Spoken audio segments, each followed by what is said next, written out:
Welcome to the 3rd Annual City and Team Name Honors Award Show. I'm so thankful to be back here with you for another year, and boy, what a year we had! Tonight is when we get to celebrate everything that took place last season before we embark on our next. Everyone is dressed in their best, the stars are out, and the drinks are flowing. This is the relative calm before the storm, because in 2 short weeks, all the owners you see here tonight will be battling it out in our annual draft. I can't wait to see who walks away with some of the league's greatest prizes once the night is over. So, without further delay, let's get to our first award of the night. Prognosticator of the Year Award. And the winner is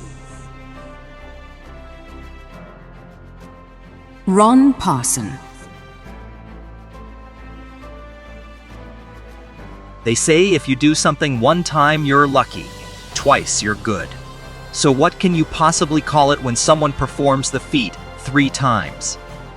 Ron Parson, you are the prognosticator of prognosticators, my friend. Sure, you might have won by default since a few owners forgot to make their picks ahead of the week's games. But something tells me even if they had, you still would have found a way to come out on top. You are a true testament to clairvoyance. Nostradamus himself would bow in reverence at your football foreknowledge. Congratulations on doing the unthinkable, but I'm sure you already knew this was going to happen. I didn't see that coming award. And the winner is Ron Parson, Cameron G., and Damar Hamlin.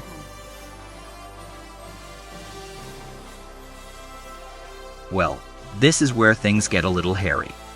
After just receiving the Prognosticator of the Year award, unfortunately, Ron Parson happens to be a part of the trio, receiving this year's I Didn't See That Coming distinction. Fantasy Bowl 15 was practically in the books by the time Damar Hamlin's injury occurred on Monday night.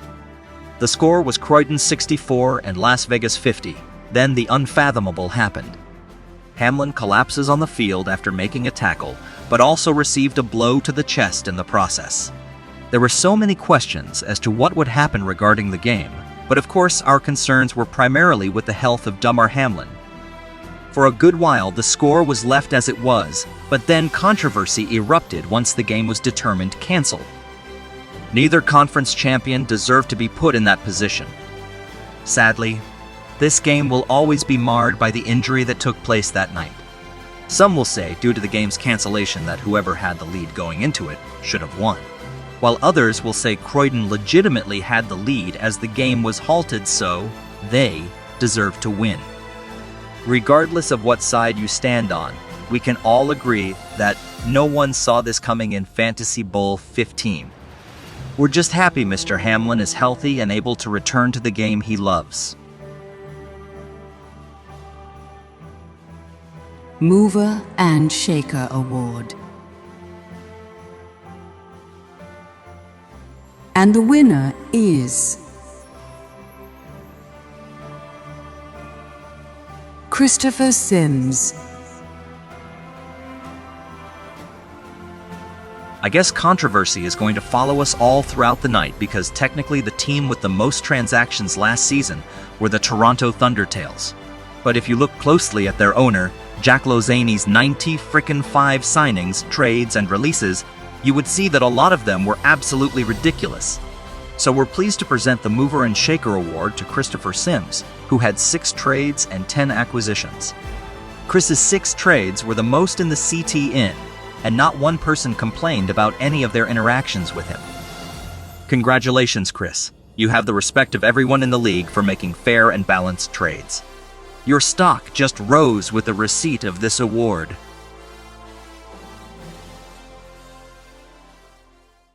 Miller invented light beer, the original 96-calorie Pilsner, and that changed everything. This led to fewer guys with beer bellies, which led to more women attracted to those guys, which led to dates, second dates, wedding bells, and honeymoons, which led to Hubba Hubba Boom. Which led to you. Miller Lite, we invented light beer. And you're welcome. Miller's Hard Luck Award. And the winner is the City of Minneapolis.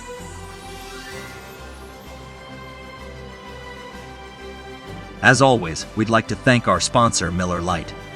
For great taste and less filling, make sure you grab a Miller Lite. Usually, the Miller's Hard Luck Award would go to the owner who was met with misfortune in the most unlucky and disheartening of ways. This year, we're giving this award to an entire city. Minneapolis was so excited to have their Blasians back after a 6-year hiatus. Even their owner, Markletta Williams, seemed to be thrilled to revive her franchise. But 1 week into the season, she didn't even set her lineup. So, needless to say, Miss Williams got axed right out the gate, and Minneapolis really had no figurehead to lead their team all year long. It would take Minneapolis 9 weeks before they got their first win, and to their fans' credit, they stuck with their team throughout the season. By the end of the year, Minneapolis would finish 4-8-1, so you could say that they technically overachieved. Minneapolis, thank you for your never say die attitude. Better things are definitely on the horizon for your city, but for now, Minneapolis, this Miller is for you.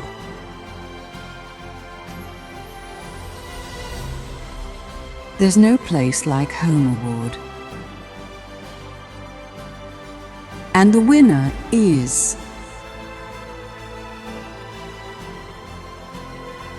Cameron G.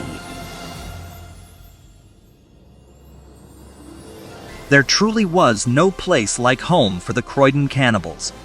Amazon Prime Field, or the Amazon as it's affectionately called, helped Croydon achieve a 5-1-1 record. Of course, the Cannibals would finish with a franchise-high 10 wins at season's end, so half of their victories came on their home field. Congratulations to the Cannibals and their owner Cameron G. on an impressive home win percentage. The Road Warrior Award. And the winner is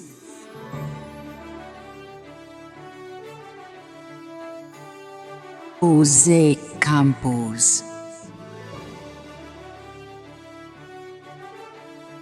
It's no surprise that the winner of the previous award and the winner of the award we're currently presenting were the two best teams in the CTN. Croydon was the best in the Atlantic Conference, while San Francisco was the best in the Pacific. Jose Campos and his Vatos finished 6-1 on the road. Those 6 road wins are 3/4 of their 9 wins on the season. That's phenomenal. San Francisco ties Richard Donald and his Mile High Cushmasters, who won this award 2 years ago after also finishing 6-1 on the road. Congratulations, Vatos. Hopefully you'll have the same success both on the road and at home next season. 2022's scoring champions. And the winner is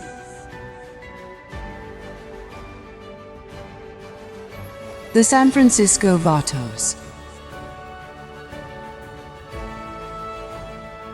Don't sit down just yet, Jose.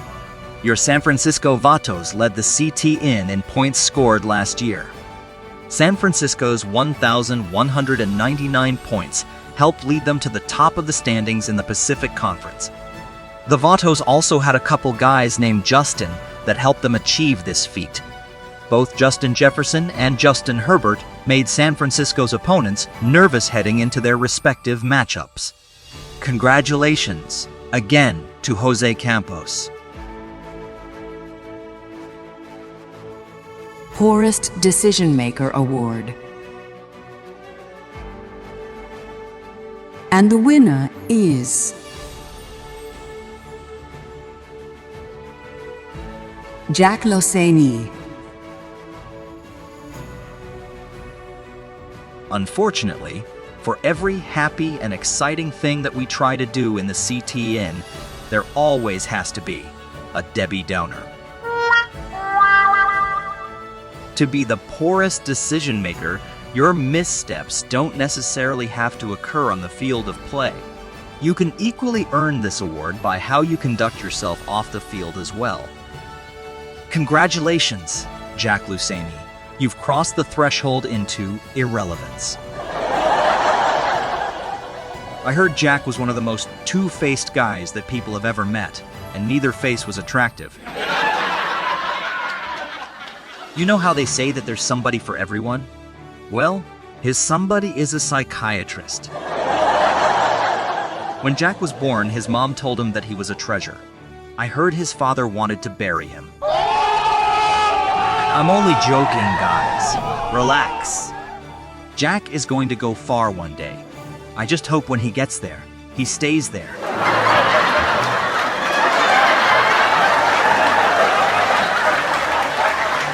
We wish you the best in your future endeavors, Jack, and hope this trophy brings some closure to your time in the CTN.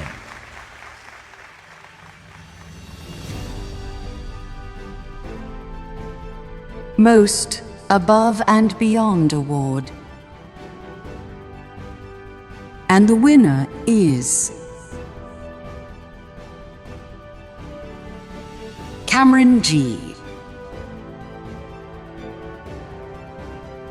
If you want to be successful at anything in life, you have to isolate yourself from the outside noise. According to credible pundits, the Croydon Cannibals were projected to rack up a 4-9 record in the CTN last year. Croydon was even given a draft grade of C+. Need I remind you, the Cannibals finished with a 10-2-1 record and collected their third John Burho trophy at season's end. There's a lesson to be learned here. Never let anyone tell you what you can't do. Congratulations, Croydon. You are great role models for anyone that's ever been cast as the underdog. I hope you continue to keep going above and beyond. Comeback Owner of the Year Award. And the winner is Ron Parson. It's starting to feel like Ron Parson and Cameron G are joined at the hip. Where one wins an award, the other is sure to follow. Ron and his Las Vegas Venom finished the 2021 season with a 5-8 record. They did a total 180 last year and flipped their season record to 8-5. Not only did they elevate their regular season play, but in their first playoff appearance, they ran the table all the way up to Fantasy Bowl 15. Things might not have necessarily ended the way you would have liked, but Ron, you should be proud of what you accomplished. Congratulations on your stellar comeback. 2022's Rookie of the Year Award. And the winner is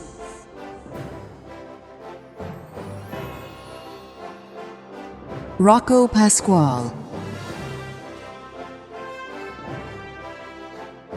There was a fair competition for Rookie of the Year once again, unlike when Ron Parson competed against absolutely no one just a couple years ago. In a group amongst Toronto, Cleveland, and Seattle, it was the Carson Cadets that stood above them all. Rocco Pasquale led his rookie cadets to a 7-6 season and earned a spot in the playoffs.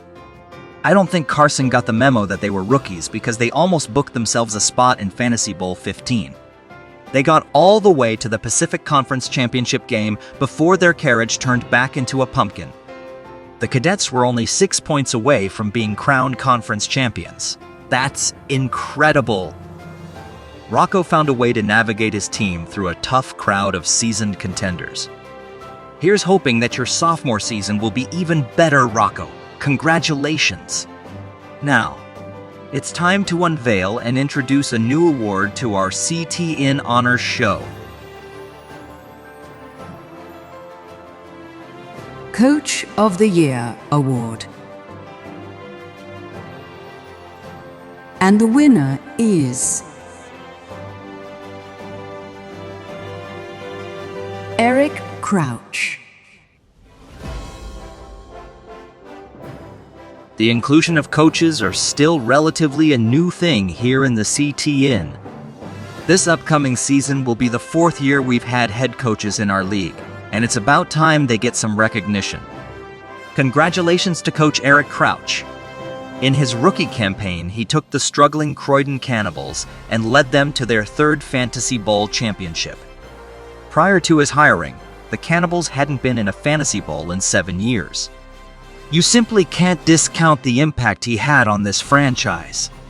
Coach Crouch has successfully restored prestige in Croydon and set a standard for every coach that will come after him. Most Contributive Award. And the winner is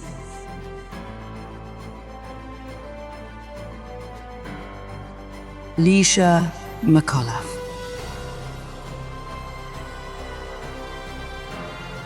To the Commissioner of the CTN, this award is the most important one of the night. It's been said many times, and even still, it can't be said enough.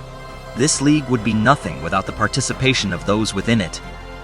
This past season, it was Leisha McCullough that made her presence felt on a weekly basis, and we're so appreciative of that. Leisha graciously always makes time for the CTN and has done so for the past 5 years. The way she balances all aspects of fantasy and reality deserves to be applauded. One such aspect of reality that took place this past year was her engagement and marriage. Congratulations, Leisha. You're the epitome of a team player. We hope others will follow in your footsteps. Now I'd like to take this time to honor another individual tonight in a way that we've never done before. 2023's Hall of Fame inductee.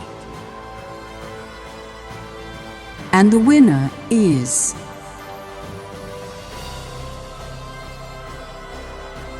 John Burho.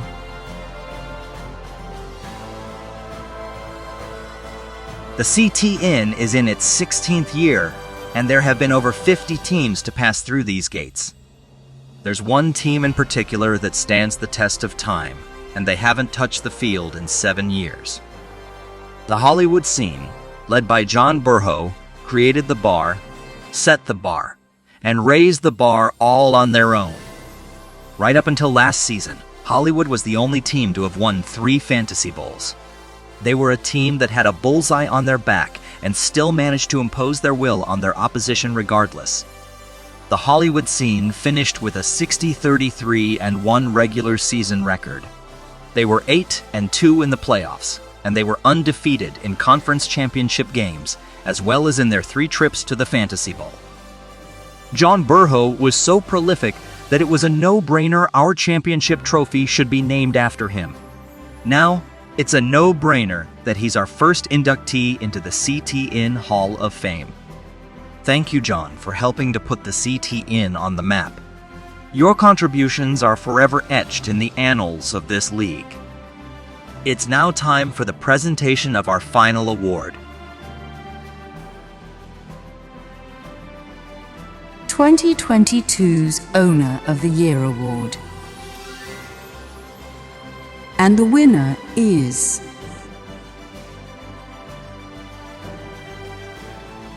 Cameron G.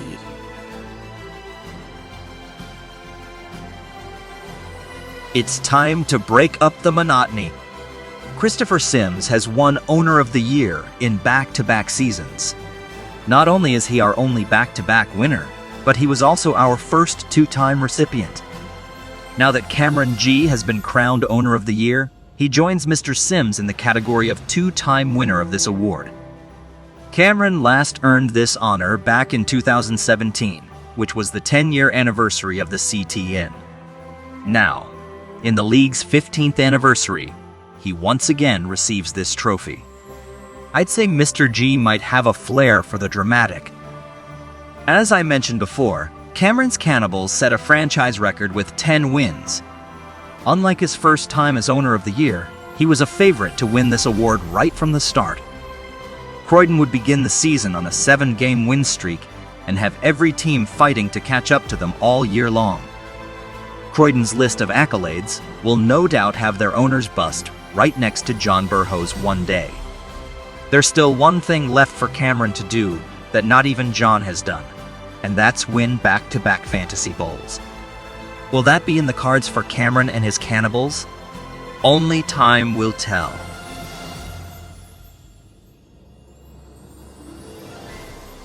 Thank you for joining me for our 3rd annual honors presentation.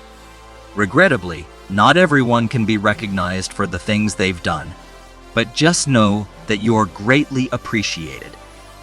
If you work hard and put forth the effort to succeed, then you as well can be the recipient of these distinguished distinctions. The season is upon us, and next week we'll all be locked in to watch our spectacular draft selection show. Good luck to everyone. I'll see you there. Enjoy the rest of your night. So long!